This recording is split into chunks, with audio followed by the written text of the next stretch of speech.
Alright, so in this video I'm gonna show off my custom Quake map titled Sokushinbutsu.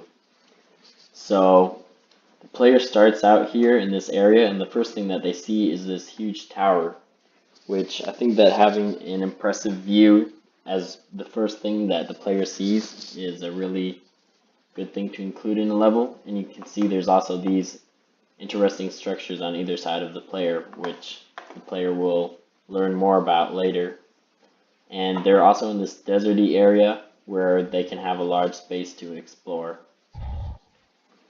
And the facade of the building does a good job at building the theme and mood of the level. And it's inspired by Mongolian Buddhist temples. So entering the building, there is quite an interesting room, which once again is inspired by the floor of a Buddhist temple. So you can see here there's a variety of statues, which in real life would be Buddha statues. And there's also some tables, as well as this interesting structure here, which should stand out to the player. Going forward, the player can press this button, or they can do some exploring and find some secrets, which there's one right here, which if they look around, one tip for secrets is always look up, right? So if they look up, they can see that, and they'll be able to get the weapon. Moving on, the player just opened up this door, which is sort of a bathroom-inspired region, which all of this kind of provides a unique central area to the level, which the player will come back to several times. And so this is the in-ground toilet, which the player can enter. And the toilet will take them, of course, to the sewers.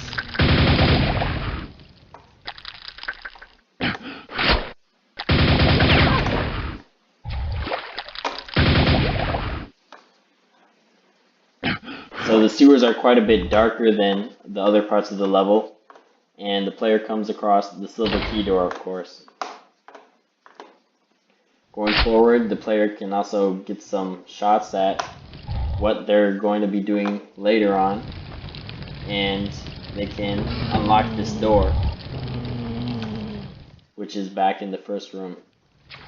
They can jump off, and I wanted to have a lot of exploration and looping in this level because exploration was one of my favorite parts of the original Quake game.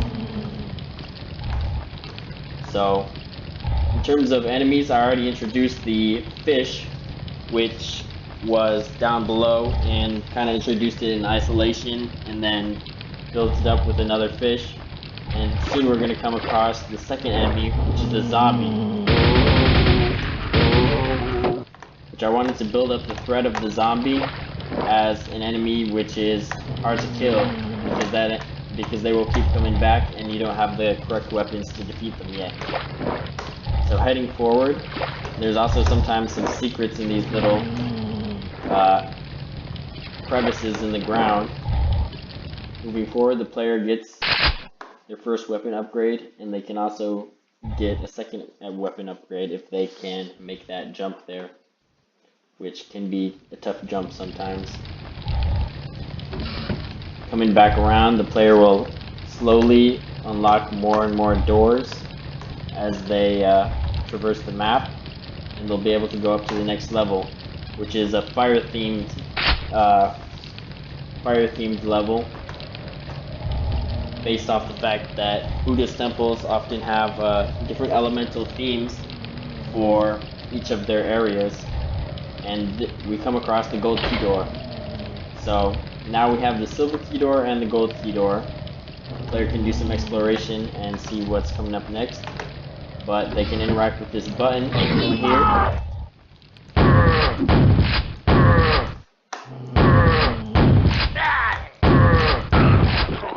And have their first encounter with the Death Knight enemy, which takes place in this room, which can be narrow which is intimidating, but it's also has enough room to maneuver, and the central area, which you're trying to unlock, also provides great cover for avoiding the Death Knight.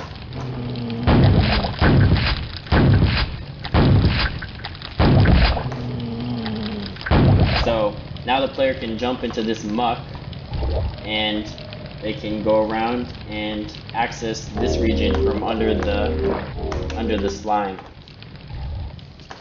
And so here we got two doors which will both open with this button and the silver key. And the player will get to drop back down and backtrack to where they were before. So I wanted to provide the player with a nice little shortcut so that it wouldn't be too confusing to remember where they need to go. Now we are heading down into the tombs, and we're coming up on an interesting encounter which I'll show.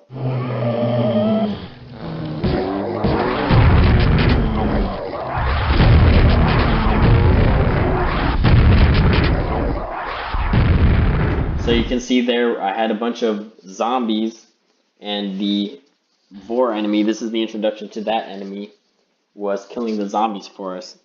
So you can dash past this encounter, which is the way which I mainly played through it when I was playing on my own, but playtesters tended to try to defeat the Vor.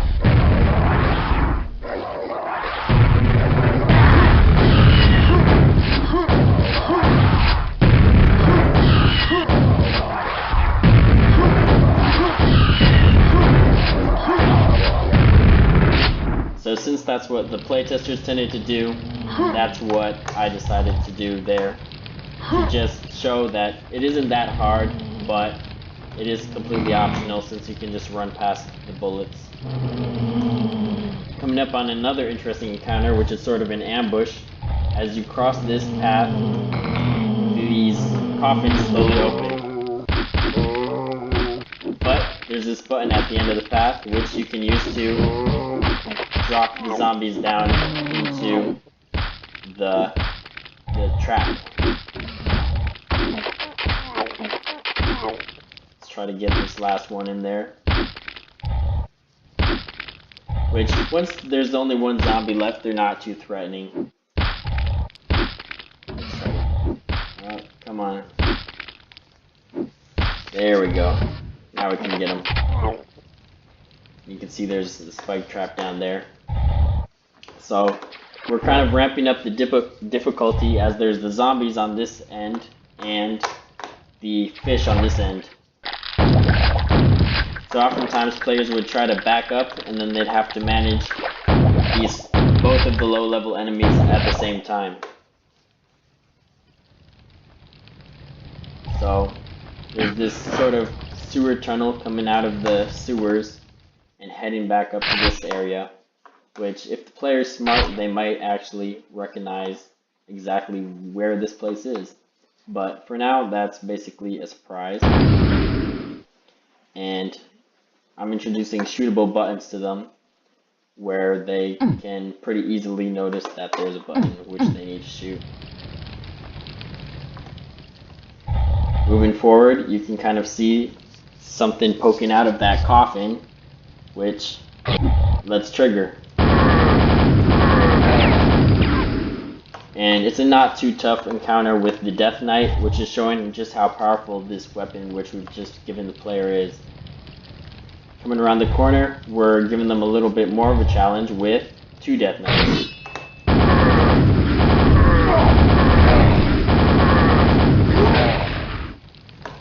Still not too rough, but it allows us to open this door, which will give us the gold key and allow us to open this as well. But there's also another weapon which the player can access here, which is a secret. I'm not showing off all the secrets, but I am showing off the ones which are, I think, add a little bit more exploration to the level, and just showing off the fact that there are a variety of secrets in this level. And you can see there's a shootable button which I wanted to hint at with this strange structure in the middle of the room, which players might question. And if they look up while they're exiting this room, they can see that there's a button there which they can actually shoot, which will open this large, strange looking coffin.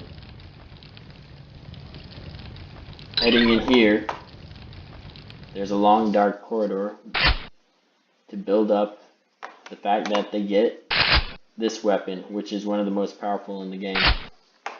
And there's this little viewing platform which they can use to see the fact that they're actually in these structures, which we saw at the very beginning of the level.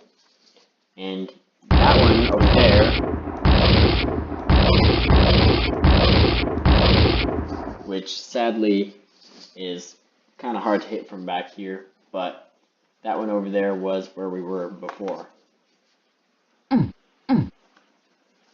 So let's move forward and head up these stairs, which I'm giving the player a lot of health, which they can use for this segment. And there's also this door up here which they can unlock if they so choose, which we'll see this. So there the player was getting damaged, and it's kind of another interesting sort of trap encounters which I wanted to include in this level. Moving forward, let's go in here. So entering this room, we have another encounter, including the zombies and this guy.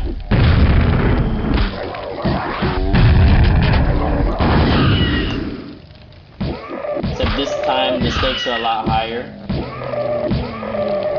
and the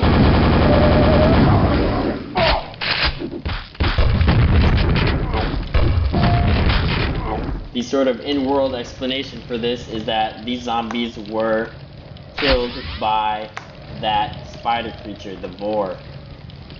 So the Vor is sort of trapping these zombies in here and eating them from when they were humans, and kind of gives an explanation to a lot of the rest of the level. So you can see the whole room is covered in spider webs. And we get this grenade launcher, which looks like it's perfect for these strange structures that we saw earlier. So let's try and get one in here. And that will open up these doors. So we come across another, which will open this, and we'll be able to drop down and come to the final encounter.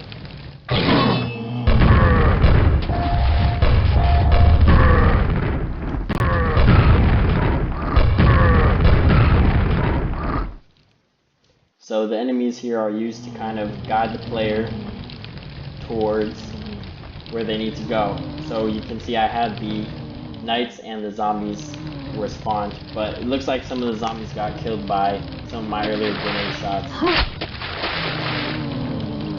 And that will actually respawn so that the player can redo that. And finally, we come back full circle to here, and we unlock the end of the level. So that is Sokushinbutsu, my single player Quake custom level.